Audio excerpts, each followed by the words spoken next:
Hello and welcome to the 2024 annual meetings of the World Bank Group. I'm Mark Malloch-Brown and pleased to be your moderator today. Over the next 30 minutes, we'll be discussing the journey that the World Bank Group has undertaken to evolve into a better, bigger bank. We know that the world is facing a host of intertwined challenges, from climate change, pandemics, fragility, geopolitical tensions to debt distress. The upcoming panel will discuss the reforms that the World Bank Group has undertaken to be more responsive to countries dealing with these challenges. Have they been successful? And are the countries starting to feel the change? Before we welcome our full panel, we'd like to invite US Secretary of the Treasury, Janet Yellen, to start us off with a few opening remarks.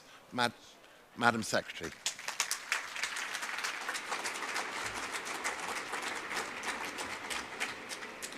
Thank you, Mark. 2 years ago, on the eve of the annual meetings, I called for the evolution of the multilateral development banks. Today, I'm glad to be here with President Banga, Lord Malloch-Brown, and Minister Musa Katwani to lay out what we've achieved and to reaffirm our commitment to sustaining momentum.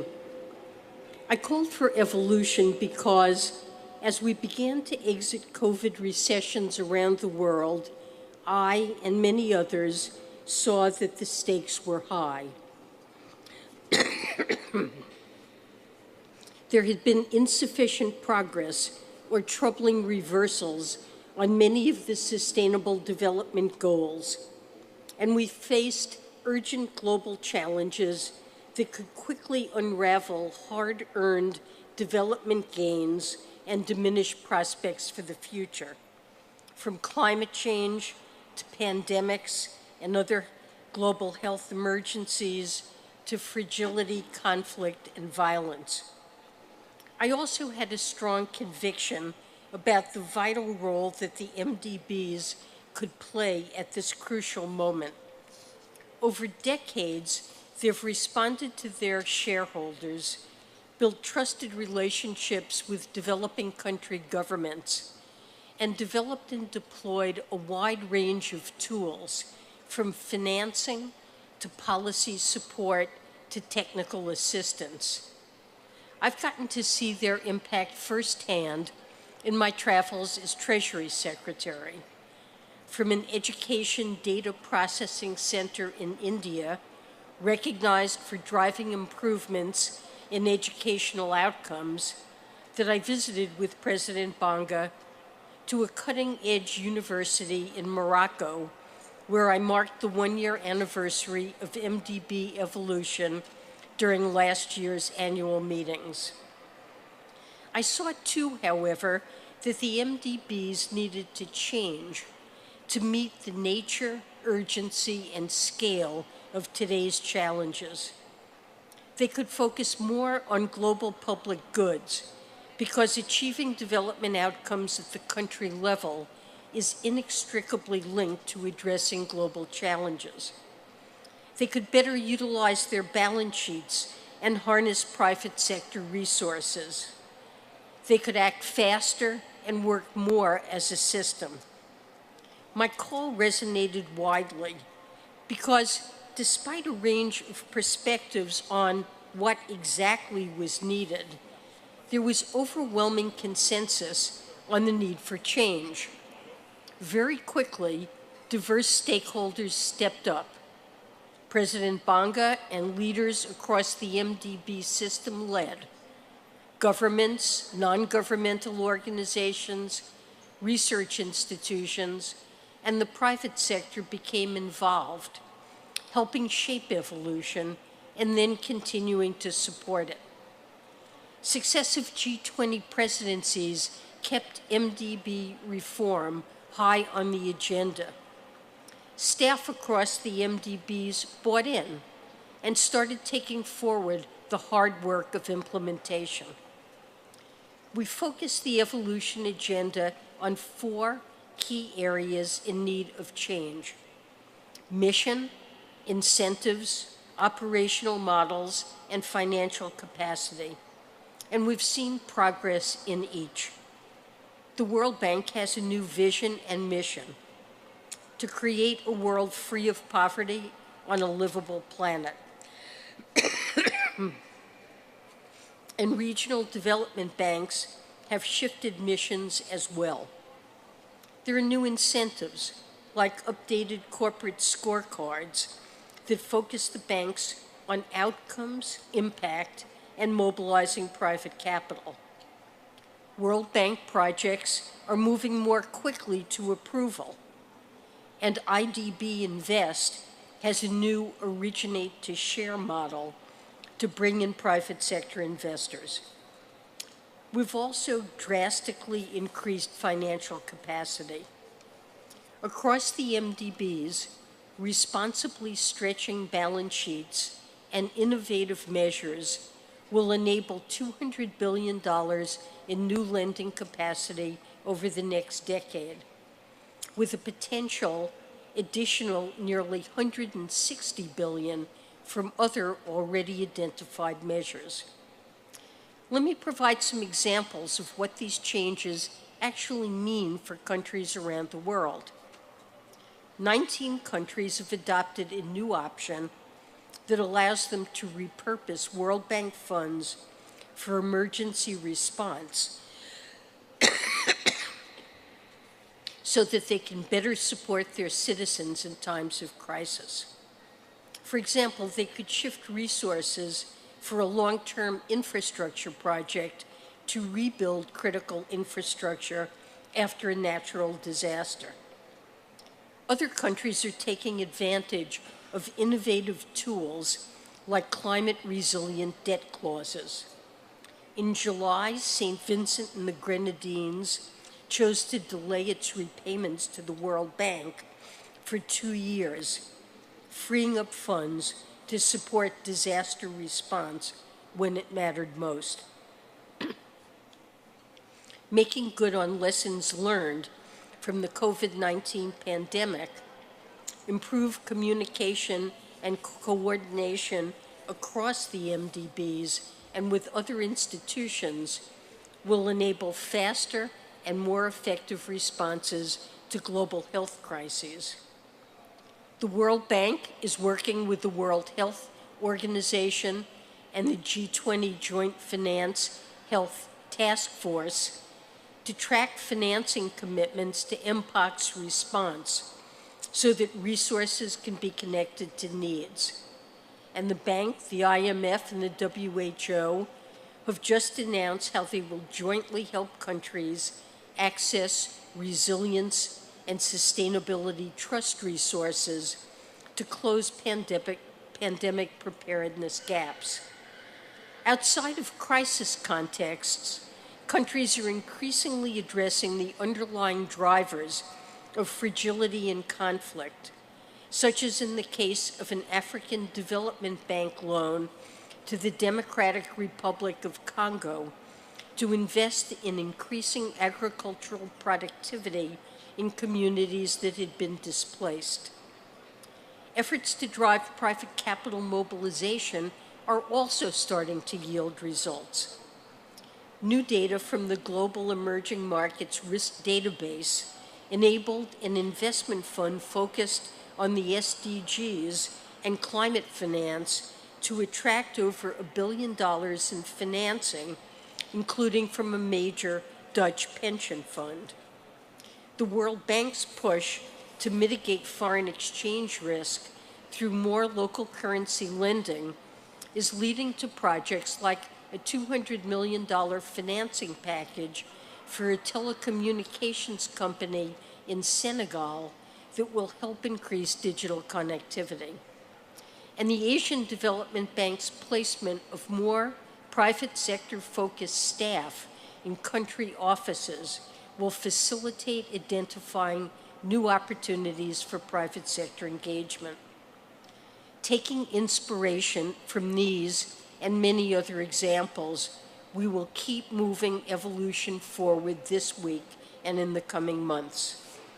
The SDGs challenge us to eradicate extreme poverty, strengthen health systems, and protect the planet. President Banga has set ambitious goals, such as to work with the African Development Bank to bring electricity to 300 million people in sub-Saharan Africa by 2030. To meet these goals and deliver enduring change, we need to double down on implementation. This includes strengthening partnerships in the context of fragility, conflict, and violence, and embedding new ways of working to achieve climate outcomes and increase pandemic preparedness. We must also maintain focus on increasing private capital mobilization and using capital as efficiently as possible. The work ahead isn't just for the MDBs to undertake. Shareholders must also play active roles. This is why the United States strongly supported capital increases for the EBRD and IDB Invest, a callable capital increase for the African Development Bank, and the largest ever replenishment of the Asian Development Fund. It's also why we now intend to do all we can to deliver a robust policy and financial package for the upcoming IDA replenishment. We cannot turn back. 80 years ago at Bretton Woods, we created institutions that have shaped development outcomes around the world.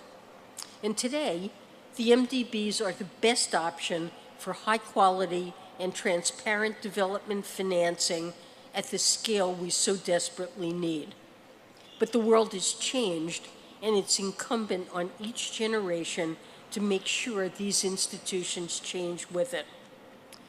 I've been honored to be part of delivering on that charge over the past 2 years, and I believe that the work we've done and will continue to do will endure long after I and those here leave our current roles through better, bigger, and more effective institutions that meet today's most pressing challenges and pave the way for better outcomes for decades to come.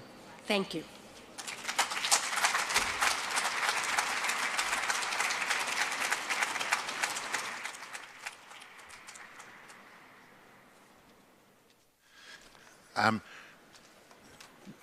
Thank you very much, Secretary Yellen. That was a wonderful overview of the changes that have taken place. And I'm now pleased to welcome Minister Situmbeko Musukutwani, Finance and National Planning Minister for Zambia, and Ajay Banga, President of the World Bank Group.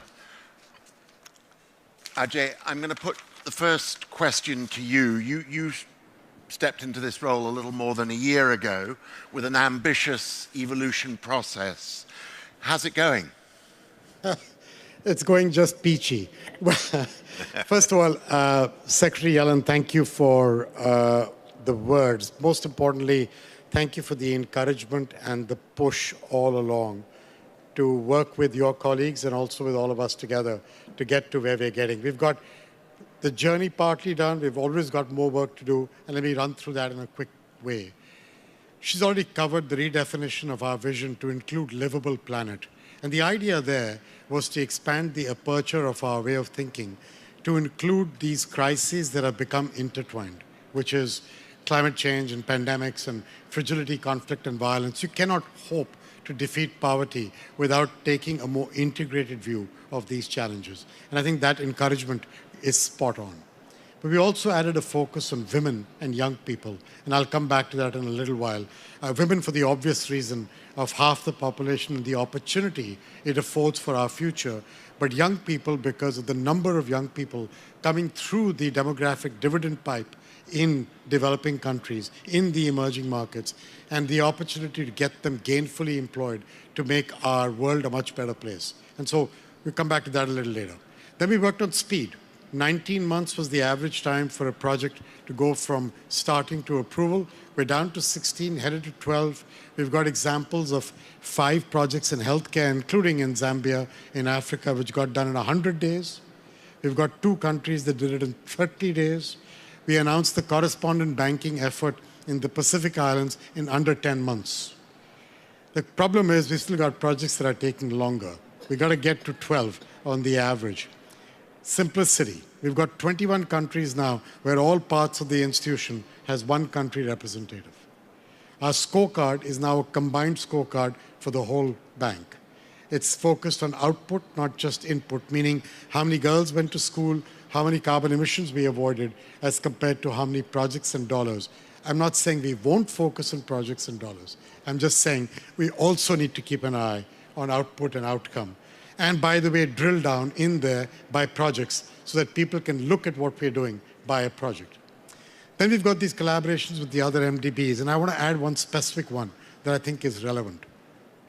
We have a digital platform now where all the MDBs can put a project into it, and we can co-finance it together. We can discuss it together, co-finance it together, and that allows us all to benefit from working together as compared to making the country go through 3 hoops to deal with 3 MDBs to come to one place. There's 100 projects going through that pipe right now. The first are just getting financed. So I'm quite hopeful this will lead to a good outcome. In the same vein, I think there's a lot of work yet to be done on what we could do together with sharing each other's practices. So, EBRD and us have shared procurement practices for Ukraine, but we are very close with the Asian Development Bank to do a complete, if the boards approve it for both, to do a complete sharing whereby their project due diligence will apply to us as well. So when I was in the Pacific Islands, I was in Tuvalu and Fiji, and I came back and told Secretary Yellen some of this. I saw common projects we were financing, but the countries with limited capacity had to go twice through each of us to be able to get the project out the door. 2 procurement systems, 2 KYC, 2 due diligences. We can fix this. It just requires the right processes. And that's all part of the simplification. And the last thing I want to touch upon, a couple of things, is private sector. I think Secretary Yellen has actually got the hammer on the right nail. There is not enough money in MDBs, in governments, in philanthropy to take on the challenges that our clients and our countries need. We have to get the private sector where it makes sense, where there is a pathway to see a profitable system for them. So take renewable energy in the middle-income countries. If we know that solar and wind are cheaper per unit than fossil fuel, why is there not more investing going on in these countries? And it comes to 5 things, all of which we're working on. The first is regulatory policy clarity. If I had that, I would be willing to invest as a private investor. These 300 million we're reaching in Africa, the first thing we're doing, 15 heads of state are coming to Tanzania end of January with their energy compact and what regulatory policy they're going to change. And they have to commit to that to private sector and multilateral investors in those meetings. The second is guarantees, political risk guarantees. We've put together the guarantee platform across the World Bank group under MIGA. Simplification and product work is going on. Our guarantees are already double of what they were a year ago. I think we've got a good opportunity for real growth there. Third is first loss.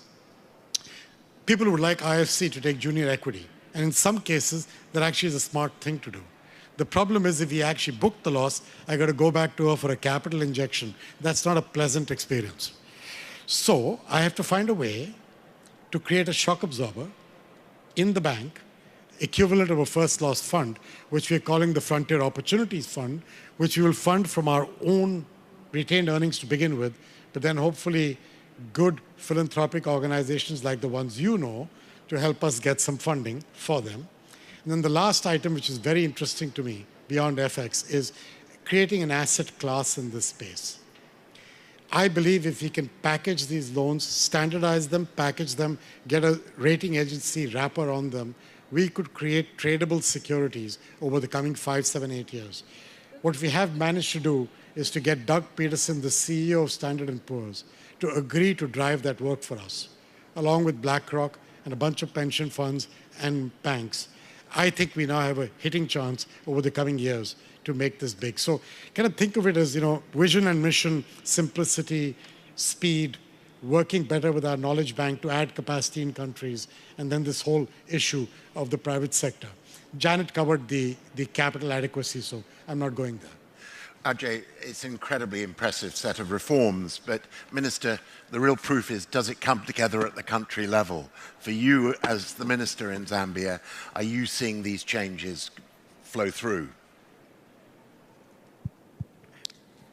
Thank you very much. And let me start by applauding the global leadership, the leadership in the bank, for this initiative that is started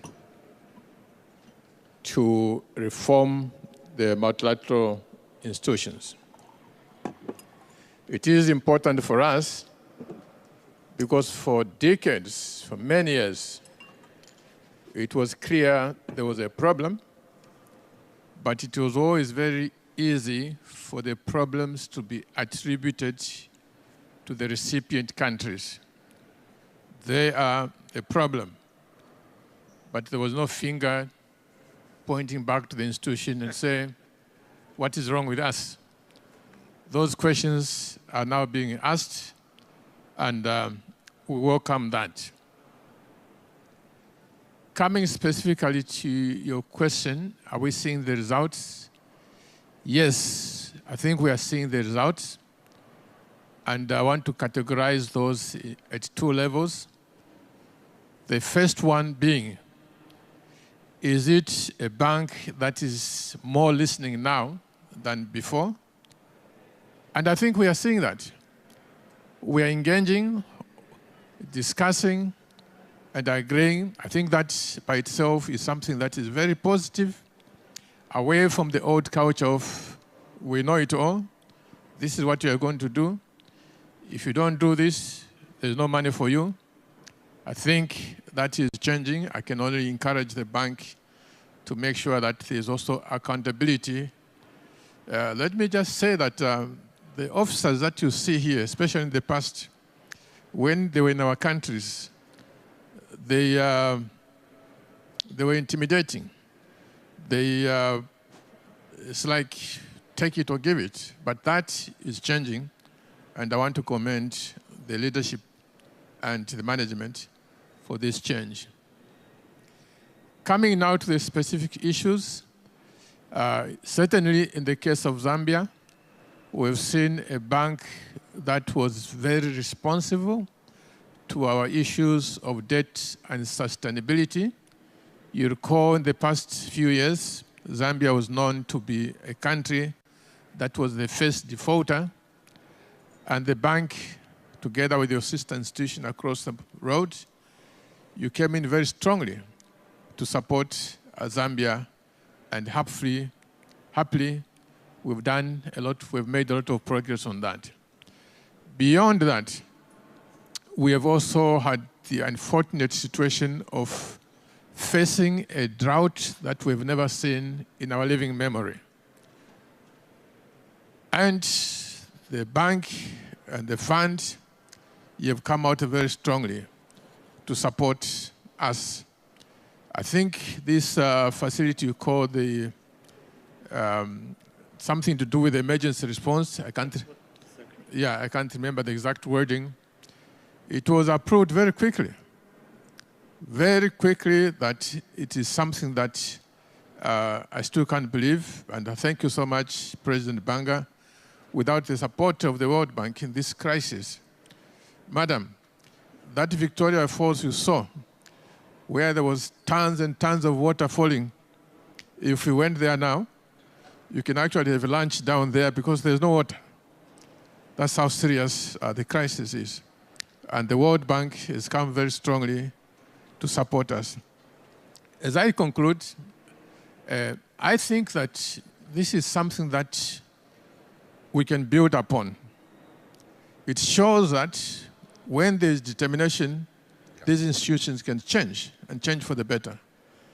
So later on, I will be able to make some remarks on how do we capitalize on this changing environment for us to do even better as a bank, as clients.